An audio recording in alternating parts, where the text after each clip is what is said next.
with the point cloud to mesh thing, that's great if you've got lots of trackers, but by default, when you hit, for example, for this scene, right, you hit detect features, you think, well, there's more, I would like more, I want more. I didn't realise didn't realise there was this option down here, which is pretty good, so you can put 0 on the threshold and it just covers it and everything, right? And you can change the spacing, so let's put that instead of 120 pixels, we put it something like 60. Obviously you need quite a beefy computer to do this, and so then we could track all that. I do a prefetch,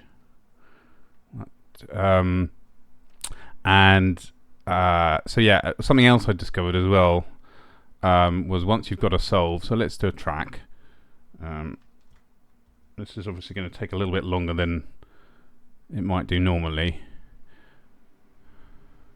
There's and switch the thing off, those off, and also what you can do under, so here we're on the cleanup.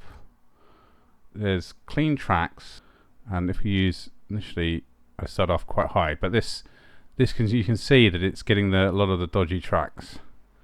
So I usually just try and, don't be too zealous with it. Maybe take a fifth of the or a sixth of the points, and then we can select, or we can just go straight to delete, right? I like to select and delete, so there's that. And it hasn't quite done it for everyone, and there's also filter as well, which again, you have to play around with the values. I found set it up to quite high, something like 20, and all this will improve make our solve ever smaller. So that's quite high, so 50 maybe. Oh, sorry, the other way, 25. Okay, maybe 30 even. Okay, and then we'll delete those. And you'll see instantly by doing this, I mean, this probably, if you use the 3D track a lot, you're probably well aware of all of this, but particularly the density thing is super useful for the geometry, right? Because obviously, the more points we have, the more detailed the geometry is, right? So let's do another quick solve. And that should, so there's a 3.4, okay, so that should go down, in theory, right? There you go. That's that's a pretty good track.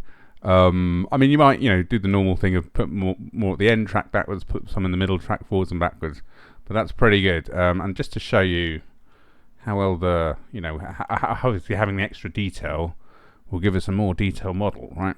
On the, if you go down to the bottom with using the add-on, this, you see how we're getting more detail in there. I mean, there's odd bits and pieces, but with a bit playing around, here's one I did earlier just to save on time. You can see you can get pretty good results. Let's just hide the camera for a sec. And the points maybe, you see. Let's jump into the camera. Put the camera back on. Wireframe.